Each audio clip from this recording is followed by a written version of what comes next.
बिस्मिल्लाहिर्रहमानिर्रहीम। तमाम देखने वाले स्टूडेंट्स को प्रोफेसर इकबाल हैदर भट्टी का सलाम।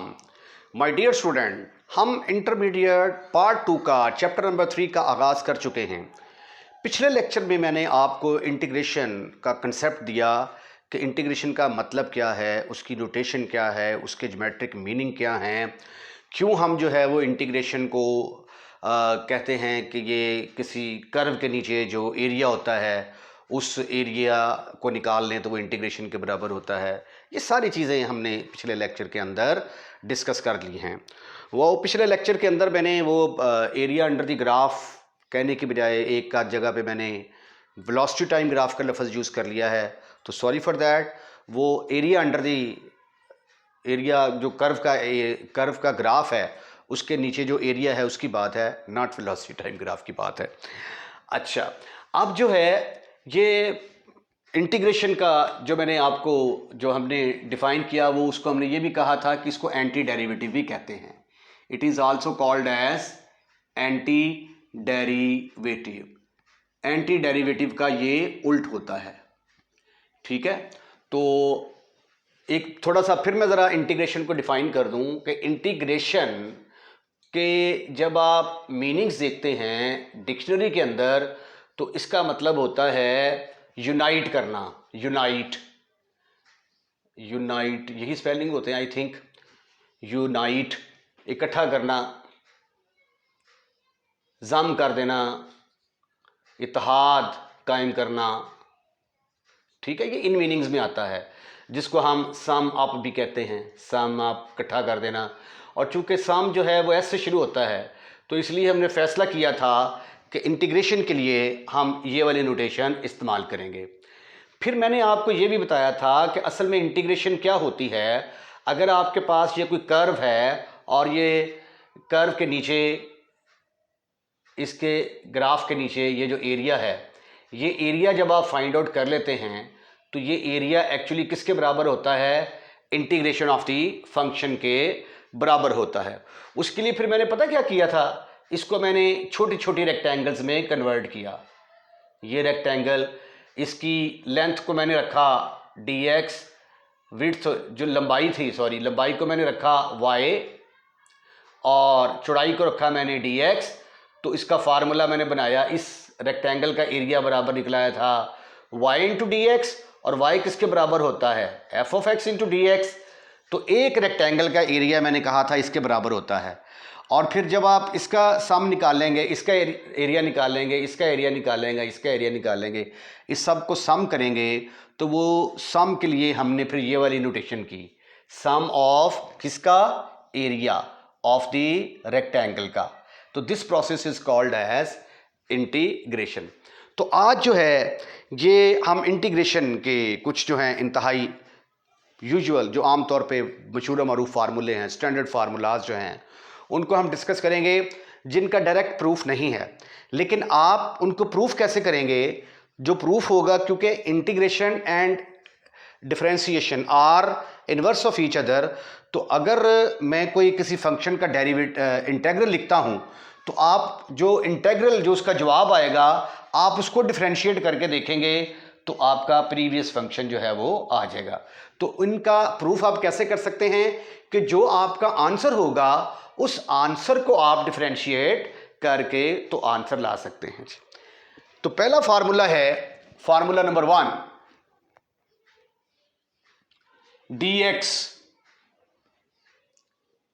dx की इंटीग्रेशन क्या होगी? dx की इंटीग्रेशन होगी सिंपल x के बराबर, क्योंकि डेरिवेटिव और इंटीग्रेशन आपस में कैंसिल हो जाते हैं ना, ठीक है। तो वैसे भी ये 1 इंटू dx का मतलब क्या है? 1 इंटू डी एक्स। तो 1 का इंटेग्रल क्या होगा? x होगा। और x का जब हम डिफरेंशियल लेंगे, x का डिफरेंशियल लेंगे तो वो किसके बराबर आ जाता है? dx के बराबर आ जाता है। यानी इसका डिफरेंशियल लेंगे तो ये आ जाएगा, यानी इसका उलट ये वाला। तो इधर वाली जो राइट हैंड साइड वाली रकम होगी उसको जब आप डिफरेंशिएट करेंगे तो लेफ्ट हैंड साइड वाली रकम आ जाएगी।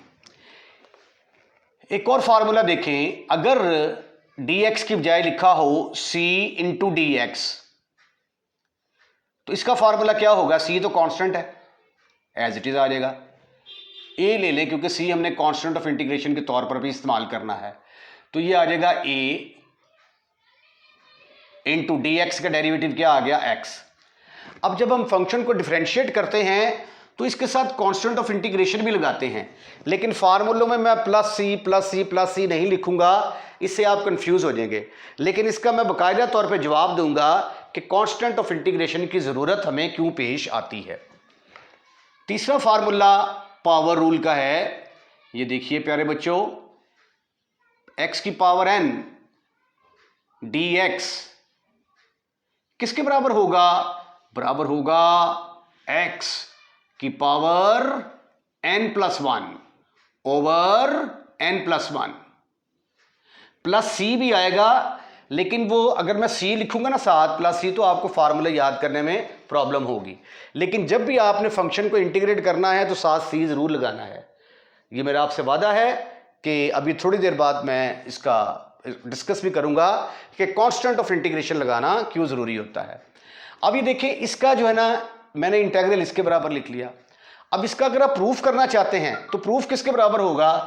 अब ये देखिए, एक्स की power n plus one over n plus one, इसका इंटीग्रेशन इसके बराबर आया है, तो फिर इसका डिफरेंशिएशन इसके बराबर आना चाहिए ना। तो आइए इसको डिफरेंशिएट करते हैं। पावर साइड पे आ गई, एक पावर कम कर दी, पावर के बगैर इसका डेरिवेटिव लेंगे तो वो क्या आ जाएगा? dx, ये n प्लस वन ये वाला, तो ये दोनों आपस में कैंसिल, तो आंसर किसके बराबर आ गया? x की power n into D x. तो ये देखिए x की power n into D x. तो बस आपने याद रखना है कि x की पावर n dx का इंटीग्रल क्या हुआ करेगा? पावर में एक जमा, और जो ऊपर पावर में आएगा वही डिनोमिनेटर में आया करेगा। और इसमें एक कंडीशन है, where n should not be equal to n आएगा भाई, where n is not equal to minus one. अगर n माइनस वन के बराबर हो गया तो काम सारा खराब हो जाएगा। उसकी वजूहात क्या हैं? प्यारे खूबसूरत हैंडसम और स्मार्ट बच्चों, इधर देखो, x की पावर माइनस वन अगर होगा तो इसके ऊपर जब हम पावर रूल लगाएंगे, यानी ये देखे ना, पावर में एक जमा किया था ना, तो जब यहां पावर में एक ऐड करेंगे ना, तो माइनस वन प्लस वन, ऊपर तो जीरो आ गया और नीचे क्या आ गया? One plus one zero, anything divided by zero, answer is undefined. तो इसका तो कोई आंसर ही नहीं निकलेगा। तो इसलिए n should not be equal to minus one. लेकिन अब केस ये है कि अगर n माइनस वन आ जाता है तो क्या करेंगे? x is equal to minus one, इसको वन ओवर एक्स में तो लिखा जा सकता है ना, यानी वन ओवर एक्स अगर आ जाए तो फिर इसकी इंटीग्रेशन कैसे करेंगे भैया? ये देखिए जरा, one over x D x. अब ये देखें, चूंकि डिफरेंशिएशन और इंटीग्रेशन एक दूसरे के उलट है। अब आप जरा नजर दौड़ाएं अपने डिफरेंशिएशन के फार्मूलों में कि किसको डिफरेंशिएट करने से ये फार्मूला आता होता था। लॉग को जब डिफरेंशिएट करते थे, लॉग एक्स का डेरिवेटिव क्या होता था? लॉग एक्स का डेरिवेटिव क्या होता था? One over x. तो वन ओवर एक्स का इंटीग्रल क्या होगा? Log of x. साथ मॉड लगाना मत भूलिएगा, ठीक है? क्योंकि लॉग जो है ये सिर्फ और सिर्फ पॉजिटिव इंटीजर्स के लिए, पॉजिटिव नंबरों के लिए डिफाइंड है, नेगेटिव नंबर के ऊपर डिफाइन नहीं है। अभी आपने कहा, अभी नहीं कहा बल्कि कल से कह रहे हैं हम कि डिफरेंशिएशन एंड इंटीग्रेशन और कन्वर्स ऑफ ईच अदर। तो ये देखें, जब मेरे पास ये कोई फंक्शन है, अब मैं ये जवाब देने लगा हूं कि कांस्टेंट ऑफ इंटीग्रेशन क्यों लगाते हैं। y is equal to X, y is equal to X plus three, y is equal to X minus one. इसको डिफरेंशिएट करो, क्या जवाब आता है? dy by D X. इसका जवाब वन के बराबर आ गया। इसका जवाब dy by D x one के बराबर आ गया। इसका जवाब dy बाई डी एक्स ये भी किसके बराबर आ गया? वन के बराबर आ गया। ठीक है, अब हमें ये नहीं मालूम कि ये आया इसकी डिफरेंशिएशन है, देखे ना जवाब सबका सेम आ रहा है ना, ठीक है।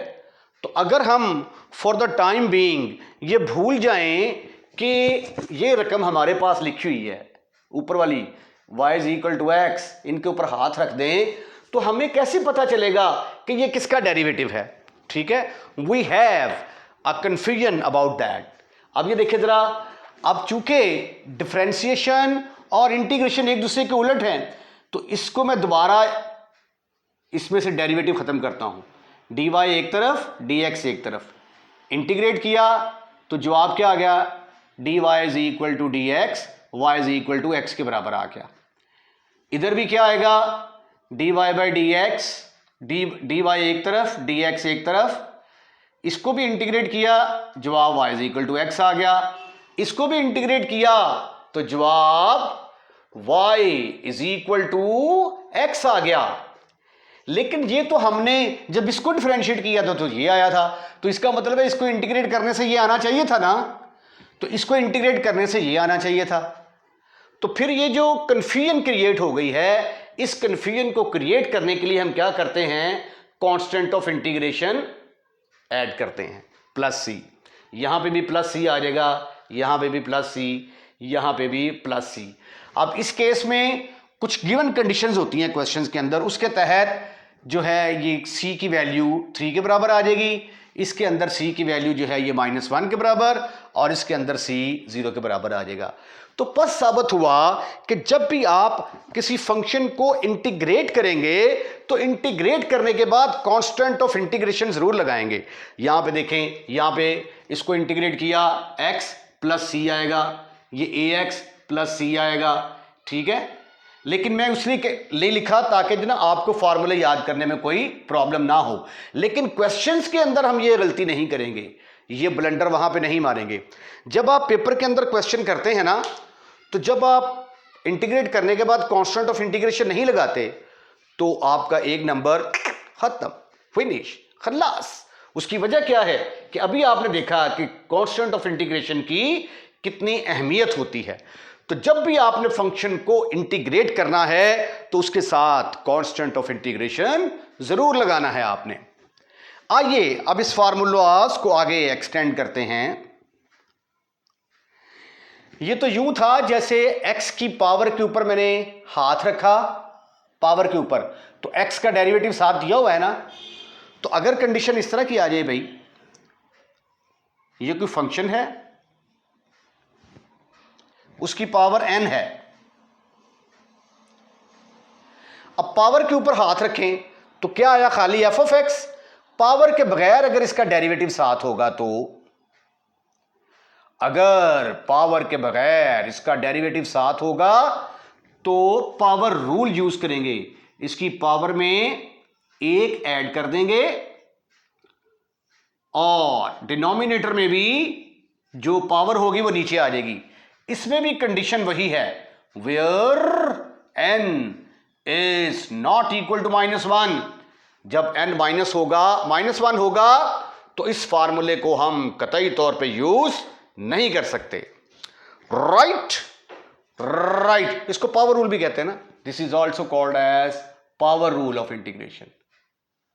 पावर रूल, एक डिफरेंशिएशन के अंदर पावर रूल था और एक इंटीग्रेशन के अंदर पावर रूल आ गया। This is called as power rule. Again sweetie and cutie boys, अगर ये n की जगह पे -1 आ जाता है, अगर n की जगह पे -1 आएगा तो ये -1, ये देखिए -1 है अगर, तो ये -1 डिनोमिनेटर में जाके प्लस होगा ना। तो अगला फार्मूला जो मैं बनाने जा रहा हूं, छठा फार्मूला, वो क्या है, ये फंक्शन, नीचे फंक्शन की पावर 1 और ऊपर उसका डेरिवेटिव मौजूद। अगर नीचे कोई फंक्शन है, ऊपर उसका डेरिवेटिव मौजूद है, तो आंसर हमेशा नीचे वाले का लॉग आया करेगा। देखिए इंटीग्रेशन जो है ये this is a game of formulae. अगर आपको फार्मूले अच्छे तरीके से याद हैं तो ये हो ही नहीं सकता कि आपको इंटीग्रेशन ना आए। इंटीग्रेशन के फार्मूले आपको तब याद होंगे अगर आपको डिफरेंशिएशन के फार्मूले याद होंगे। तो ऐसे बच्चे जिनके ट्रिग्नोमेट्री के फार्मूले तगड़े होते हैं, डिफरेंशिएशन और इंटीग्रेशन के फार्मूले तगड़े होते हैं, उनके लिए इंटीग्रेशन इंतहाई आसान होती है। अगर आप ये पूरे लेक्चर मेरे शुरू से लेकर आखिर तक सुनेंगे तो मैं आपको इस बात की गारंटी देता हूं कि ये इंटीग्रेशन आपके लिए इंतहाई आसान हो जाएगी।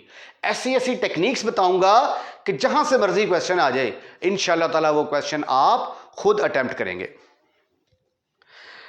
अच्छा, अब ना ये इंटेग्रल भी जो ना ये दो किस्म के होते हैं, एक होते हैं डेफिनेट इंटेग्रल और एक होते हैं इनडेफिनेट इंटेग्रल।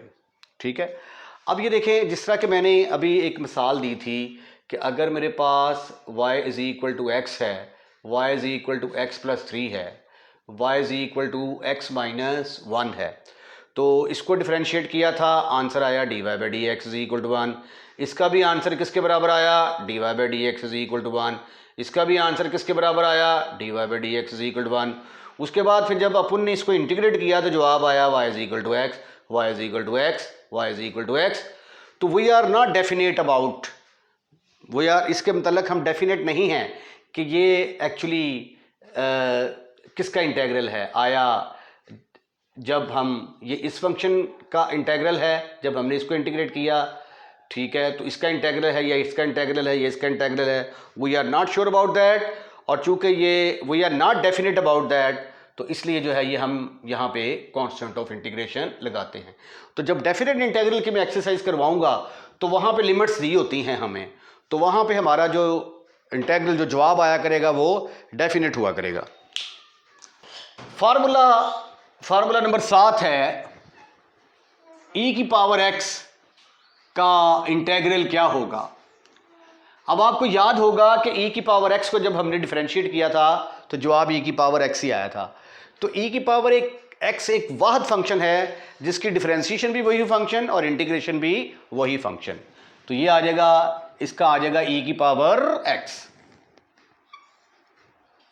प्लस सी लगाना चाहें तो लगा दें, राइट। उसके बाद 8वां फार्मूला, अब ये देखिए ये एक्चुअली क्या है, ये e की पावर x, तो जो पावर है ना, पावर का डेरिवेटिव साथ मौजूद है, तो इसको हम ऐसे एक्सटेंड कर सकते हैं। e की पावर अगर f ऑफ x है, अब पावर का साथ ही डेरिवेटिव दिया हो ऐसे करके, तो फिर उसको हम लिखा करेंगे e की power f of x, right.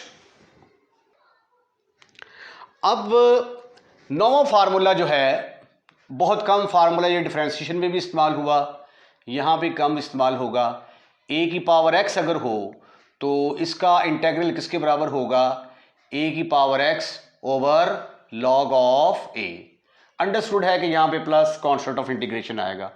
इसी को जब आप एक्सटेंड करेंगे, a की पावर f ऑफ x अगर आ जाता है और साथ पावर का डेरिवेटिव है, तो फिर a की power f of x over log of a आएगा, राइट। अब हम ट्रिग्नोमेट्री के कुछ फार्मूले लिखते हैं। पहला फार्मूला है जी साइन x का, साइन x। ये वो फार्मूले हैं जो कि आपको याद करने में इंतहाई आसानी रहेगी, क्योंकि डिफरेंशिएशन के फार्मूले आपको आते हैं तो उनके उलट है ये। अब साइन का डेरिवेटिव होता था कॉस, अब यहां पे उलट है, साइन का इंटीग्रल होगा माइनस कॉस। अब देखिए ना, माइनस कॉस है, तो इसको जब मैं डिफरेंशिएट करूंगा तो ये आंसर आना चाहिए ना। चलिए इसको डिफरेंशिएट करें। कॉस का डेरिवेटिव क्या होता है? Minus sine of X. उसके बाद एंगल को दोबारा डिफरेंशिएट, तो minus minus plus sine of X D X आ गया। ये देखें, तो ये अब आपने कंफ्यूज नहीं होना। साइन का जब आपसे इंटीग्रल पूछा जाएगा तो आपने कहना है साइन का इंटीग्रल माइनस कॉस एक्स है, राइट। और कॉस का इंटीग्रल क्या होगा? कॉस का इंटीग्रल हुआ करेगा plus sine X plus sine X. C understood है कि साथ इसके सी होगा। साइन कॉस आगे आ जाता है जी। टेंजेंट एक्स का फार्मूला देखते हैं क्या है। Tangent X D x. Tangent X D x के हमारे पास दो फार्मूले हैं। एक तो ये देखें, टेंजेंट एक्स को हम लिख सकते हैं साइन एक्स बटा कॉस एक्स। अब ये देखें, ये फार्मूला जो मैंने लिखा है, एक फंक्शन है, ऊपर उसका डेरिवेटिव मौजूद हो तो नीचे वाले का लॉग आ जाता है। यहां पे एक फंक्शन नीचे है, इसका डेरिवेटिव ऊपर क्या होना चाहिए, माइनस साइन एक्स, तो वो तो है ही नहीं। तो हम क्या करते हैं, माइनस से मल्टीप्लाई कर देते हैं। तो minus sine of X D X is equal to cos of X. अब देखिए, कॉस का ऊपर डेरिवेटिव मौजूद है, कॉस का ऊपर डेरिवेटिव मौजूद है, जिस तरह एफ ऑफ एक्स का ऊपर डेरिवेटिव मौजूद है। इसका फार्मूला क्या था, नीचे वाले का लॉग, तो इसका जवाब क्या आएगा, नीचे वाले का लॉग।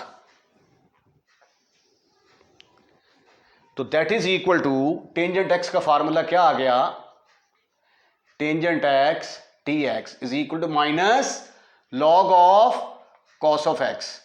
अब आप लोग जानते हैं, एक तो फार्मूला ये हो गया इसका, ठीक है। कुछ क्वेश्चंस के अंदर हम ये वाला इस्तेमाल करेंगे और ये भी इस्तेमाल कर सकते हैं। ये देखें, लॉग ऑफ एक्स की पावर अगर m हो तो उसको m into log of x लिख सकते हैं ना, लिख सकते हैं। अब ये जो साइड पे चीज होती है, ये साइड पे थी तो ये जाके इसकी पावर बन गई, तो यहां पे माइनस साइड पे है तो ये क्या बनेगा, कॉस की जाके पावर बन जाएगा। ये लें जी, पावर बन गया। अब कॉस इनवर्स एक्स किसके बराबर होता है, 1 ओवर कॉस एक्स के बराबर, और 1 ओवर कॉस एक्स किसके बराबर होता है, सीकेंट एक्स के बराबर। तो टेंजेंट एक्स का एक ये फार्मूला आ गया, tangent X D X is equal to log of secant X. तो टेंजेंट एक्स के दो फार्मूले हुआ करेंगे, एक हुआ करेगा लॉग ऑफ सीकेंट एक्स और एक minus log of cos of x. अगला फार्मूला को टेंजेंट एक्स का लिखते हैं हम, फार्मूला नंबर 14 को टेंजेंट एक्स, प्यारी खूबसूरत हैंडसम और स्मार्ट बच्चों, ये तो बराबर होता है कॉस बटा साइन। तो जब साइन को डिफरेंशिएट करते हैं तो कॉस आ जाता है, नीचे वाली रकम का ऊपर डेरिवेटिव मौजूद है, नीचे वाली रकम का ऊपर डेरिवेटिव मौजूद है, तो फार्मूला क्या है, नीचे वाले का लॉग। तो ये क्या आएगा फिर, नीचे वाले का लॉग। ओके ओके, इसको डिब्बे में बंद कर दें आप। 15वां फार्मूला अब हम लिखते हैं, सीकेंट एक्स का इंटेग्रल किसके बराबर होता है। इसका प्रूफ आगे चल के मैं दूंगा आपको। सीकेंट एक्स का इंटेग्रल बराबर होता है log of secant x plus tangent x, और कोसीकेंट का भी साथ ही लिख लें। कोसीकेंट एक्स का इंटेग्रल बराबर होगा log of cosecant x minus cotangent of X. अब हम मजीद फार्मूले लिखते हैं। Formula number 17। अब आप मुझे ये बताएं कि सीकेंट स्क्वायर एक्स का इंटेग्रल किसके बराबर होगा। देखने में कितना मुश्किल लगता है, लेकिन आपने अब डिफरेंशिएशन के जो फार्मूले हैं वो रिवाइंड करने हैं। किसको डिफरेंशिएट करने से जवाब सीकेंट स्क्वायर एक्स आता था, शाबाश, टेंजेंट एक्स को। तो सीकेंट स्क्वायर एक्स का इंटेग्रल क्या होगा, टेंजेंट एक्स। किसको डिफरेंशिएट करने से जवाब कोसीकेंट स्क्वायर एक्स आता था, माइनस कोटेंजेंट एक्स को। इसको डिफरेंशिएट करेंगे ये जवाब आ जाएगा। सीकेंट एक्स टेंजेंट एक्स, किसको डिफरेंशिएट करते थे तो जवाब सीकेंट एक्स टेंजेंट एक्स आता था। सीकेंट एक्स को जब डिफरेंशिएट करते थे तो सीकेंट एक्स टेंजेंट एक्स का इंटेग्रल सीकेंट एक्स होगा। इसी तरह कोसीकेंट एक्स कोटेंजेंट एक्स, का डेरिवेटिव माइनस कोसेकेंट एक्स होगा। इसको डिफरेंशिएट करेंगे, ये आंसर आएगा। अब आप जरा मुझे ये बताएं कि किसको डिफरेंशिएट करने से ये जवाब आता था 1/1 + x²। जब हम टेंजेंट इनवर्स x को डिफरेंशिएट किया करते थे, ठीक है, और माइनस को टेंजेंट इनवर्स ऑफ x भी लिखा जा सकता है। दोनों जवाब हैं इसके। इसी तरह ये इनवर्स के फार्मूले हैं ना, 1/1 - x²√। किसको डिफरेंशिएट करने से ये जवाब आता था साइन इनवर्स x को। तो ये साइन इनवर्स x और minus cos inverse of x, इसको डिफरेंशिएट करके देखो ये जवाब आएगा, इसको डिफरेंशिएट करके देखो ये जवाब आएगा। अगर साइन में लिखना है तो प्लस, कॉस में लिखना है तो माइनस। सिमिलरली 1/x × x² - 1, ये किसका इंटेग्रल था? ये तो इंटेग्रल था सीकेंट इनवर्स ऑफ x और minus cosecant inverse of x। फिलहाल आप 23 फार्मूलाज तक जो हैं इनको आप देखें। कुछ फार्मूले और भी हैं, वो जैसे जैसे इस्तेमाल होंगे हम उनकी लिस्ट अलग बनाते जाएंगे। अब आपने करना क्या है कि जो आप नोट्स बना रहे हैं तो उसके लिए आपने शुरू में 2 से 3 सफ़ात छोड़ देने हैं। वहाँ पे हम क्या लिखेंगे? जो फार्मूले हमारे इस्तेमाल हो रहे हैं। तो आज जो आप इंटीग्रेशन के नोट्स बना रहे हैं उसके पहले जो 2-3 सफ़ात खाली छोड़ के उनके ऊपर आपने ये फार्मूले सारे लिखने हैं, और फिर आगे जैसे जैसे इस्तेमाल होते जाएंगे वो मैं बताता जाऊंगा। लो जी 23 तक हमने लिख लिए थे, ये 24वां फार्मूला, ये 25वां फार्मूला, क्योंकि आगे सिर्फ थोड़ा थोड़ा सी चेंज होनी है। मतलब ये देखें, अगर आपको ये कहा जाता है कि साइन nx का इंटेग्रल क्या होगा, ये तो हमें पता है कि ये cos ऑफ nx होगा, cos ऑफ nx, और साथ माइनस आएगा। लेकिन अब x के साथ कोएफिशिएंट इसका क्या, इसके साथ क्या आ चुका है n, वो n बटे में आ जाएगा। ठीक है, अब इसको डिफरेंशिएट करके देखेंगे ये जवाब आएगा। लेकिन ये चीज़ मैं आपको जब ये फार्मूला इस्तेमाल होगा तब मैं आपको डिटेल के साथ समझाऊंगा। ठीक है, ये जितने भी फार्मूले मैंने लिखे हैं ये आप राइट हैंड साइड को डिफरेंशिएट करते जाएं, लेफ्ट हैंड साइड आती जाएगी। और ये जो 2 फार्मूले हैं ये दोनों, इन दोनों का प्रूफ मेरे ऊपर कर्ज है, ये मैं आपको बाद में करवाऊंगा। ठीक है, तो इसके साथ ही आज का लेक्चर मैं यहीं पे वाइंड अप करता हूं। अगर आपको हमारी वीडियो पसंद आई है तो अपने दोस्तों में ज़रूर शेयर कीजिएगा, और इंटीग्रेशन की जो सीरीज़ मैंने शुरू की है इसको आपने कंटिन्यूसली वॉच करना है, रेगुलर बेसिस पे देखते जाएंगे। आपको बहुत बहुत ज़्यादा ऐसी ऐसी चीज़ें सीखने को मिलेंगी जो कि किताबों के अंदर नहीं लिखी होती। ऐसी ऐसी टेक्निक बताऊंगा कि इस क्वेश्चन को मैं ऐसे क्यों सॉल्व कर रहा हूँ, यहाँ पे ये मैं मेथड क्यों लगा रहा हूँ। ये सारी की सारी टेक्निक्स जो हैं ये हमने इंटीग्रेशन के अंदर सीखनी है। उसके बाद अगर आपने हमारा चैनल सब्सक्राइब नहीं किया तो चैनल सब्सक्राइब करना मत भूलिएगा, और अपने दोस्तों को भी इनवाइट करें, क्योंकि ये उनके लिए भी फ़ायदेमंद है कि वो भी हमारा चैनल सब्सक्राइब करें, उनको इनवाइट करें। ठीक है, और हमारा चैनल सब्सक्राइब करवाएं, और अपना ख्याल रखें। इंशाल्लाह ताला अगली वीडियो के अंदर हम इंटीग्रेशन के क्वेश्चंस का जो है वो आगाज़ करेंगे। अपना ख्याल रखिएगा। अल्लाह हाफिज़।